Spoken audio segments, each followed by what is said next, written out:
We are all targets: students, teachers, farmers, laborers, businessmen, artists, soldiers, politicians, and even the religious. Rumors of a coup d'etat, the perception of a worsening peace and order situation, labor unrest, the increasing confrontation between the media, the church, and the government all play into the grand plan of creating a revolutionary situation, a state of confusion, anarchy, and total breakdown of the government system, a condition where the people will lose all trust in the government, a perfect condition of turmoil where the forces of the Communist Party of the Philippines, their military arm, the New People's Army, and the National Democratic Front can seize power and establish their godless society. Inisip ko din yung naging buhay ko doon sa kabilang panig. Halos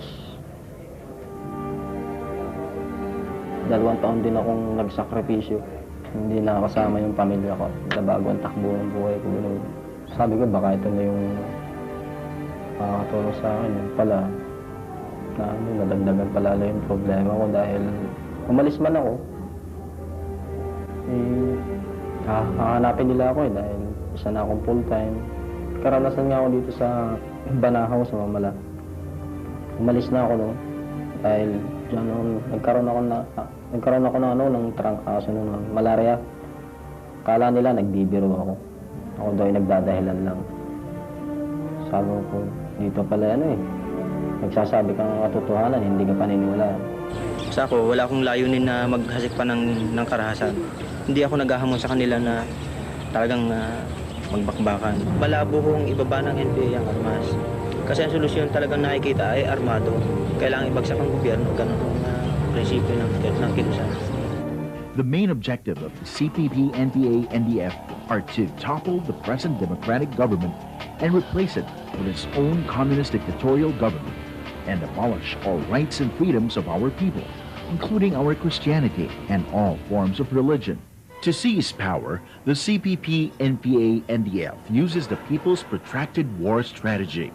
This was adopted from Maoist teachings and entrails the total mobilization of the entire people for armed struggle, open mass struggle, armed and unarmed combat, rural and urban uprising to destroy our democratic government. This is done through systematic deception, using recycled issues to infiltrate, organize, brainwash, manipulate, and destroy. From 1968 to present, the revolutionary struggle is still at the strategic defensive stage. At this stage, they will infiltrate and destroy the country's power, transportation, communications, and food supply.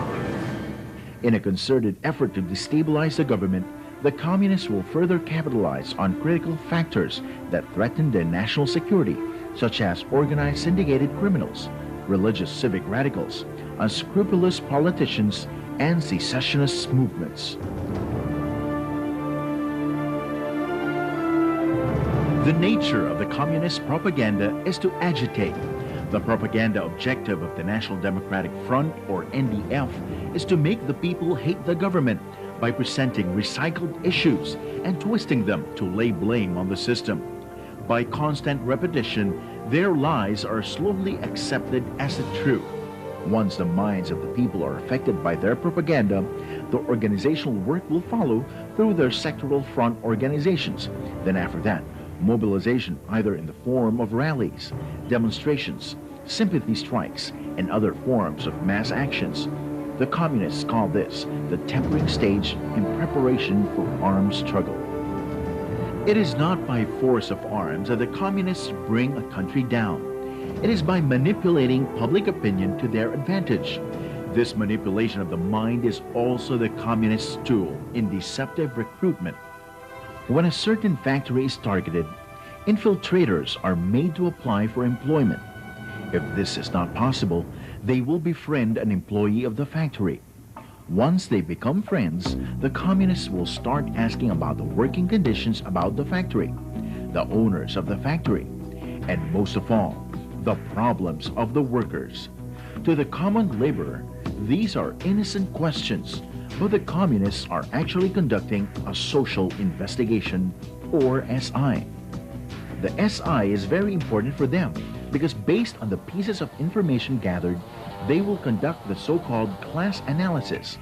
The communists will classify the workers into well-to-do workers, average class workers, and poor workers. Having done this, they then designed a detailed plan on how each worker's weaknesses can be exploited. They talk about the problems of the workers and slowly open to them the concept of unionism as an ideal solution to their problems. Once they have convinced some workers, they will divide them into smaller groups, then task them to recruit some workers in the different departments. This is now the contact stage. When there are enough convinced workers in every department, they will transform these small groupings into organizing committees. They will now agitate the whole labor force and ask the workers to sign a petition for certification election or direct recognition of their union. Once the communists, through their front labor organizations like the KMU or its affiliated organizations, have succeeded in establishing a legal personality in the company, they start an escalating program of destabilization. They will come up with unreasonable demands and will even resort to sabotaging company facilities. This infiltration of labor has resulted in the closure of many companies, resulting in the unemployment of countless of workers and untold suffering for millions of dependents. Again, they put the blame on the owners of the company and even the government, when in reality, the downfall of all industries is their ultimate goal. In the meantime, the innocent worker is unaware that upon signing the petition, he is already marked as a mass member, the first step towards becoming a communist. Now he will be invited to join rallies, demonstrations, strikes, and other forms of mass actions. During these mass actions, he will hear communists shouting slogans. The most common are the so-called three isms, which is, according to their ideology, are the root causes of the problems of society. These are U.S. imperialism, feudalism, bureaucrat capitalism, and at times they add fascism to refer to military abuses, militarization, human rights violations, and others. After the first exposure, the communists would be too happy to discuss these things to the workers. In the next rally, having been convinced by the communists that the three isms are the evils of society, the worker joins in the shouting, complete with clenched fists. He has now graduated to the second step and is marked as a national democratic activist. With more and more mass actions and more indoctrination, he soon finds himself at the front lines of mass actions. From a mere unionist, he has become a reformist, becoming more passionate and bolder as he leads demonstrations that become more and more violent. For the communists, a demonstration is not complete if it does not climax into violence. They will point to the military as the instigators of violence and claim the right to peaceful assembly. They will shout police brutality, call the government fascists, and while emotions are very high, will show the workers why peaceful means are futile and that force must be met with force. The worker is cleverly led to conclude that the only solution is revolution. On the next demonstration, the worker begins to shout, "Huelga ng bayan, isulong ang revolusyon." From a reformist, he makes a third step to communism as a prospective candidate member of the Communist Party of the Philippines. At this stage, the communists will start giving him lessons and books of Karl Marx, Mao Zedong, Vladimir Lenin, Joma Sisson, and other communist books on communism. If the worker asks why he is being given these books, the communists will simply reply, "We want change, and if we want change, we should broaden our knowledge. Let us study these books about communism and put into practice the good ideas and reject the bad ones." Once the worker starts reading these books, his fears on communism will slowly be erased.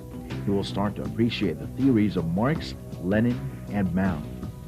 At this stage, his level will be raised from that of a prospective candidate member to candidate membership, the fourth step to becoming a communist.